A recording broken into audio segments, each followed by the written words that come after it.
अपने बड़ों से सुनते आया हूं और वही अपने छोटों तक पहुंचाऊंगा भी कि कविता, शायरी या गजल कभी भी सत्ता का समर्थन नहीं करती। जिस दिन भी कविता सत्ता के समर्थन में उतर आती है, उस दिन या तो कविता मरती है या सरकार गिरती है। हमें दोनों में से कोई काम नहीं करना है। और इन बहुत सारी बातें भाई ने भी कही और बहुत सी बातें यहां कही गई जिनसे मैं भी इत्तेफाक नहीं रखता हूं, लेकिन इन आवाजों को बुलंद इसलिए रहने दीजिएगा क्योंकि जब 3-4 दिन पहले पूरा देश नए वर्ष का इस्तकबाल कर रहा था, तब सत्ता की लाठियों ने जिन छात्रों की पीठ पर अपने निशान बनाए, वो निशान गवाहियां दे सके, वो निशान गवाहियां दे सके। और जब वो निशान गवाही दे तो कहीं ना कहीं आपको मुनव्वर राना की आवाज भी गूंजती हुई सुनाई दे कि बादशाहों को सिखाया है कलंदर होना। आप आसान समझते हैं मुनव्वर होना, एक आंसू ही हुकूमत के लिए खतरा है। तुमने देखा ही नहीं आंखों का समंदर। वाह वाह वाह वाह वाह वाह वाह वाह।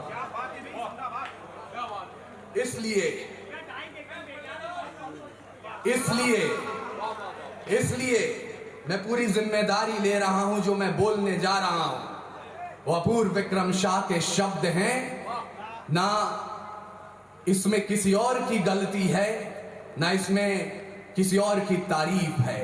जो मैं बोल रहा हूं उसकी जिम्मेदारी खुद ले रहा हूं और तब आपसे कह रहा हूं कि कल तलक हम झेल रहे थे अंग्रेजों की लाठियां, या बेबस बेसहारों पर रंगरेजों की लाठियां, पर बिहार की सड़कों पर जो देखा वो कुर्सी की गद्दारी थी।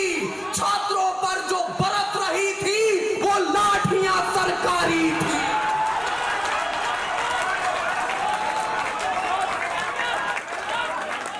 बिहार की सड़कों पर जो देखा वो कुर्सी की गद्दारी थी। छात्रों पर जो बरस रही थी वो लाठियां सरकारी थी।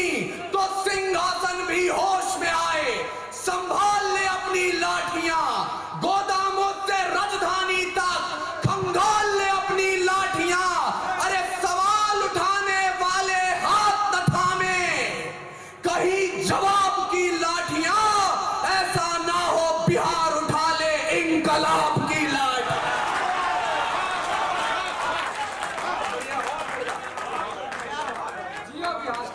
जिंदाबाद।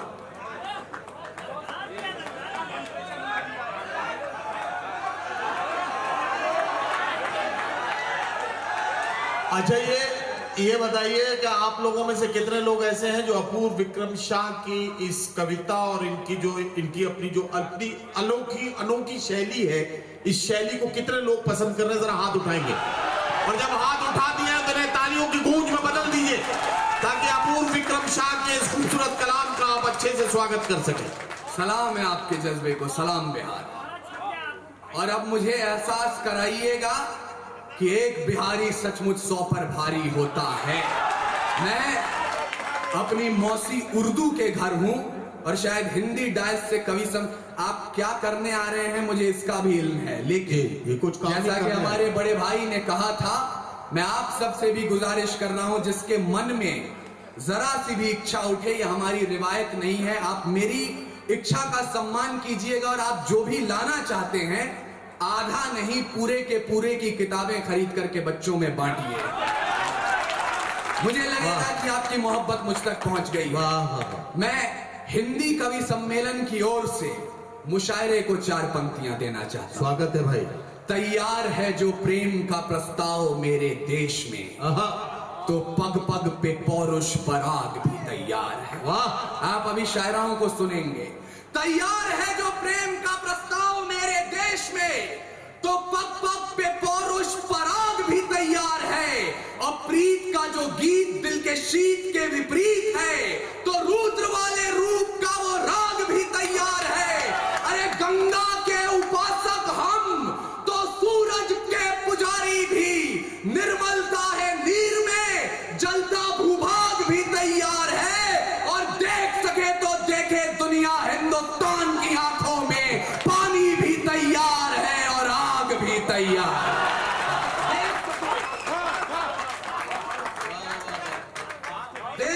तो देखे दुनिया हिंदुस्तान की आंखों में, पानी भी तैयार है और आग भी तैयार है।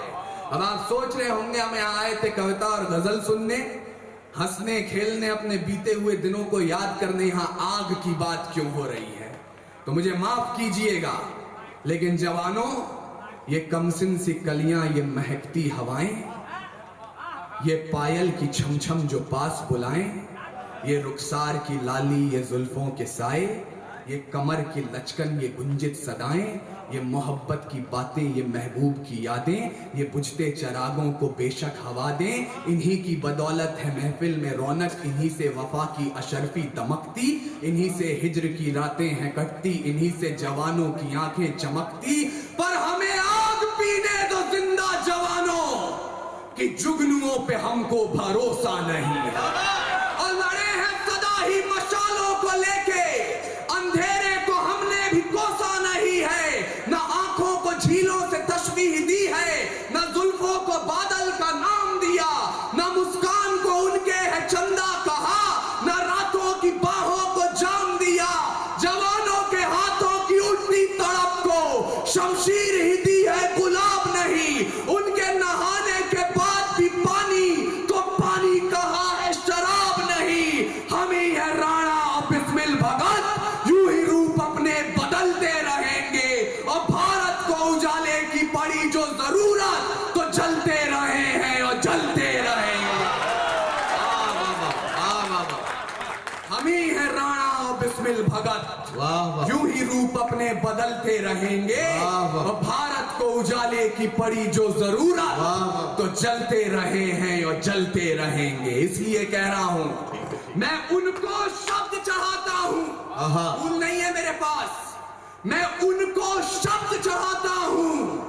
हिंद जिनकी जान था, नाम हिंदुस्तानी, जिनका मजहब हिंदुस्तान। रक्त से रंगते थे धरती को हरियों की ललकार पर, जय हिंद का नारा सदा लिखा था जेलों की दीवार पर। और बदन पे बंधी थी बेड़ियां, दिल मगर आजाद था। और रक्त के अंतिम कतरे में भी भारत जिंदाबाद।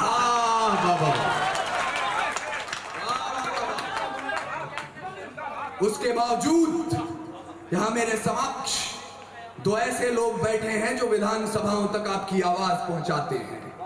मैं बड़े ही अदबो एहतराम के साथ, पूरे आदर और सम्मान के साथ एक शिकायत दर्ज कर रहा हूं। आज तक भारत में एनसीईआरटी की पुस्तकें पढ़ाती हैं, 14 अगस्त मध्य रात्रि 2 दस्तावेजों पर दस्तखत हुए और आजादी हमारी झोली में आ गई। मुझे माफ कीजिएगा, ऐसा नहीं हुआ था। कतरा कतरा खून दिया था, दी जवानी जुनून दिया था।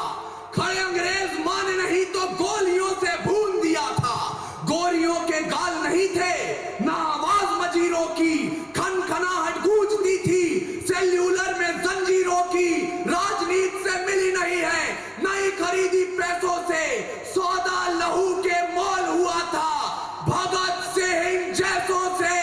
अम्माओं ने गोली खाई थी, बेटे लटके बंदों पर। आजादी की डोली उठी है कुर्बानी के कंधों पर।